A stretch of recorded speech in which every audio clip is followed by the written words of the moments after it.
Hello, my name is Jennifer Hancock, and I am the founder of Humanist Learning Systems and author of several books about humanism. And I was asked recently by a reporter, when is it okay to give up? Right? If you're working on a project and it's not working, what do you do?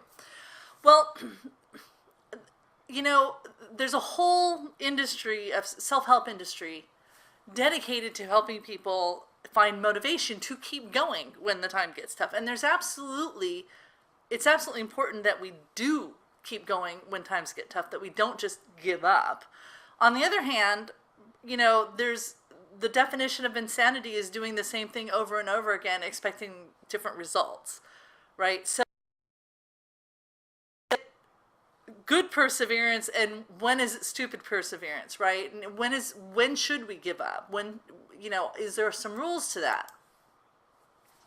Now, one of the things I do is I teach strategic planning, and what I'll tell you is that when people are working on projects, we all fall to a fallacy called the sunk cost fallacy. Now, if you're working on a project, you're investing your time, your energy, and your money into it. And the more time, energy, and money you invest in something, the more likely you are going to stick with it, because you don't want your investment of time, energy, and money to be for nothing, right? And this is why even with cults, they'll make crazy predictions that don't come true, and then a portion of the cult will double down on the stupid, right?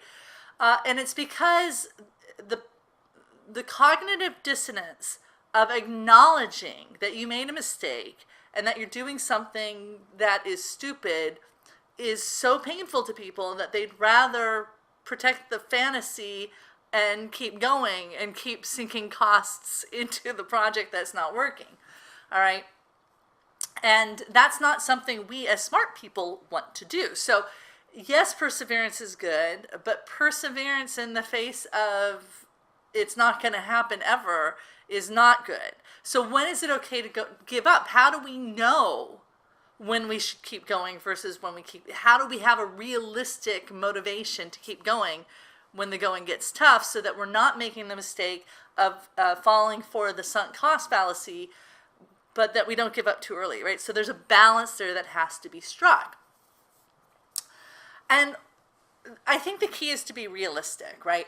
Now, for me, every 6 months, I reevaluate what it is I'm doing. I'm running a small business, right? This Humanist Learning Systems, I have online learning programs, I teach companies, I teach individuals, and I try a lot of different things, not all of which work. And I assume that's the case for most entrepreneurs.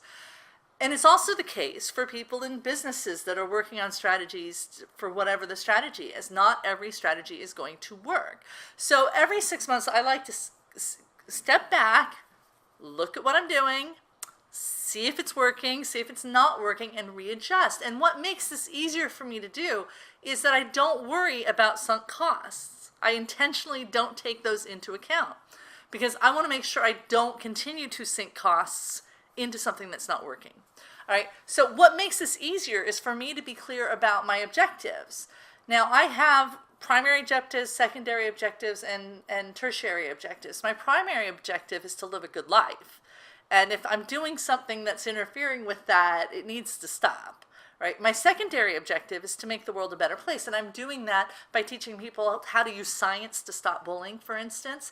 I'm doing that by helping to teach people how to live life more effectively, make better decisions.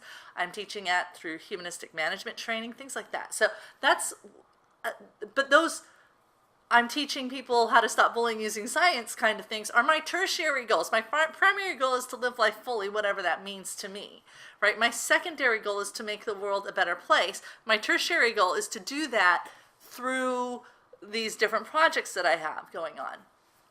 Now, because my motivation to do these things is external, right? I'm trying to help people not suffer. And that's a really good motivation. If I was just in it for the money, it would be, I'd be like, oh, okay, maybe I shouldn't do this. Maybe I should do this. I'd be chasing the money. But I'm not chasing the money. I'm chasing a project that will make the world a better place and that will hopefully also pay me a living, right? So I'm not gonna just give up. on making the world a better place. Like, I'm not going to give up trying to teach people how to stop bullying using science, because if I don't do it, who will? I hope other people will. All right. But that is a secondary goal. All right. My tertiary goals, how exactly I go about doing that, those I can give up pretty easily because I'm not giving up the primary goal.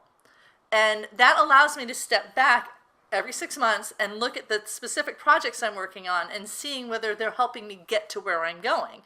And if they are, great, keep doing them. If they're not, cut them loose or redirect those resources in another way. I never look at the time and energy I've spent on a project that's not working as sunk, as lost, because it's not. Almost always I've learned something from the project. I've maybe opened a door that I didn't know I could open, and it's allowing me to go on a slightly different path. So those costs are never ever like sunk and gone. They're usually recoverable if you redirect them. And so that's how I like to look at it. That way I don't ever feel like I'm necessarily giving up, but it's more like redirection of my resources and energy. And I find that's a lot easier to do for me. That helps me keep on track and not continue to sink costs into a failed strategy, right? So that's how I go about doing it. If you want to learn more, go to my website, humanistlearning.com. And the course I would suggest, if this is something you're struggling with, I would suggest you take my course, Planning for Personal Success, because I do talk about the primary, secondary, and tertiary goals and how to prioritize those using your values so that you can make decisions like, should I give up on this or not, and feel good about the decision. It's also about making reality-based decisions and things like that. So very useful course. It's about 1.5 hours long. You can get it online with me. You can watch it through Amazon if you want. It's streamable. You can also get a DVD of it. So however it works for you, just go to my website, humanistlearning.com, type in Planning for Personal Success, and it'll take you to all your options. See you online.